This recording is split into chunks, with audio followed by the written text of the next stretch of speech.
Okay, so I've just installed the tether from the behind the seat because it actually attaches to the seat right here. Because then you could just lean it back into place. Then you have access to get to the tethers. So what we're gonna do is look for the little straps and the little metal clips, which you can see, it says again, it shows a car seat, little tiny button. And if you look inside, you'll see a metal bracket. This is where this goes. So we're gonna just attach it and you'll hear the click, okay? And then I'm gonna go on that side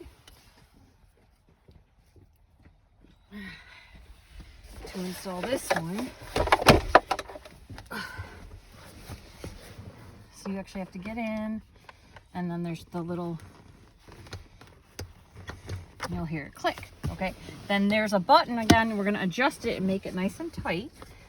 So we're gonna push down on the button. These are a little tricky.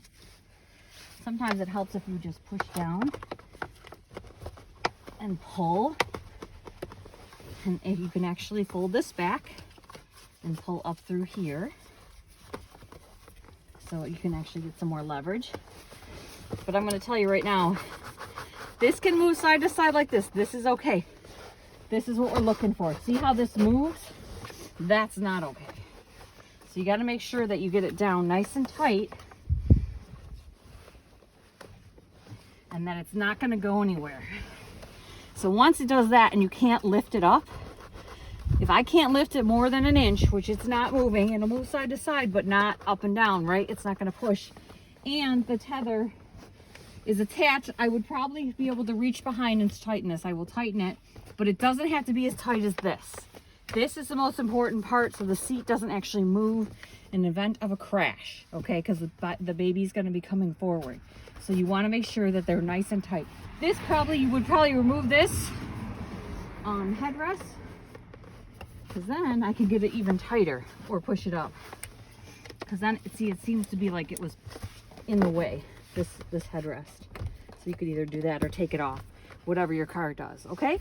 So this one is installed properly. Then we're going to do the infant seat. The infant seat, I love this seat. It's got the same metal brackets again for the anchor system, which is really nice, but it also fills in the space of the seat. See how the seat is contoured? If you don't have something to fill in, sometimes you have to roll up a towel or put a floaty, a fun noodle and cut it and put it in here. So it actually will be nice and tight and your child is at the right angle. They have to be at a 45-degree angle. Again, there's just these metal clips. You'll hear the snap and you pull this, and this is pretty easy because you can install this without the child here first, okay? And again, you can just push down. And how you know this one is installed properly is the angle too helps you. See the little green? It tells you that it's at the right angle. The only thing is tricky with leather seats, you got to make sure you push down and pull hard so that it's not gonna move. Even though this moves side to side, it's okay. What you're looking for is it's not lifting up. This will lift up. Don't panic. A lot of people are like, oh my gosh, look at it. It's supposed to be able to do this because usually we've installed the infants in this side. I'm just doing it to show you both. But the whole seat needs to rock forward in the event of a crash. So this is okay. You would probably have like a little place to put that. Just get that out of the way. We're just gonna shove it through there. The baby seat actually clips in here. And it shows you which way to put the baby seat in. So, we get the baby seat. And it really just basically falls right into place. But again, my car, this seat is in the way. So I'm gonna have fun with my seat. Hold on. I'm gonna move my seat up forward, hold on.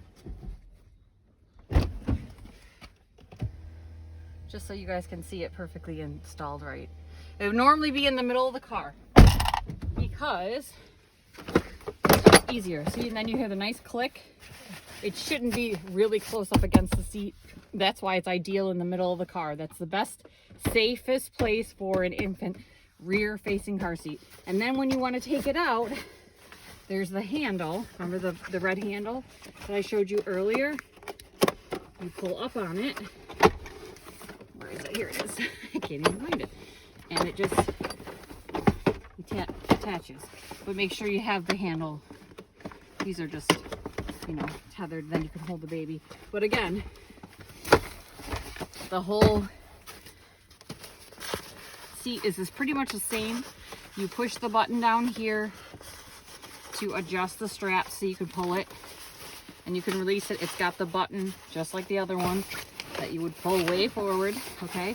And this would be perfect for that doll. We could probably put her in here because she's the right size, because this would be like an infant. Again, same concept with the red buttons. You pull the latches apart. I'm going to put the doll in here. She'll probably be perfect in here because she's probably about the right size of a infant. Okay, so just to give you an idea, again, with her lovely hair, it's hard to see, but this goes here. 1 and 2.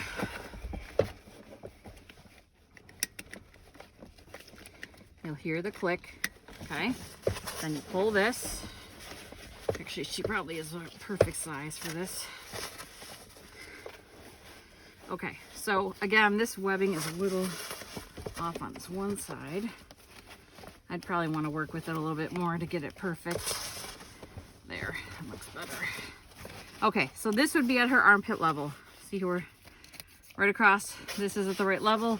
This can go out one other spot as the child grows. Those don't, they're one location. But here we also see that this will go up another location, okay, on the seats. There's 3 on this one, and I believe on that one as well. So as they grow, remember, rear facing at or below, cradling their body, and on the armpit level. And again, you would do the pinch test. This is really kind of hard on this one because the baby's so small. As long as they're snug in there, they're happy. You can cover them with blankets, that's fine. You know, they just don't want things to interfere with their face, like toys dangling and hanging down, because if it's close enough in a crash, as the car seat goes forward, it could hit them. The most important thing is to check your car, make sure there's no flying objects, make sure there's no flashlights rolling around, or umbrella maybe. Make sure that they're at least in the back of the seats or on the floor in the back, so they're not going to be a flying object for a child in the event of a crash. I hope you guys are never in a crash. I just want to make sure your children and your friends' children are safe. Okay, so this is how, again, there. And she's nice and tight in there. And again, that green little mark tells you that the car seat is installed correctly. And then again, if you want to pull it up, you could try and pull it up. It's not pulling an inch. It can move a little side to side. That's okay. As long as it can't physically pull up, you're good. That's the inch test. It should not move more than an inch. And the pinch test is the straps. Okay. And this does not have a tether. Only the forward facing seats have tethers, which is the strap default that does holds the anchor for the seats not to hit the top of the car in event of a rollover. Okay, so if you have any other questions, give me a call. You can look up videos just like this online, and they'll show you how to properly install them with airbags. Pretty much all the cars have side airbags. These are all side airbag tested. They should be okay to be next to the car windows. It should be fine, or an airbag. Just make sure you read your manual. That's the most important thing too. Or if there isn't one available, look up online. They're all online. All the seats. Again, under 6 years. You don't want any old car seats. Get rid of them. Throw them away. Cut the straps off. Don't let anyone take them. Out here, we have a problem with the Amish taking them. Big no-no, because then they're just putting their children in danger in someone else's car.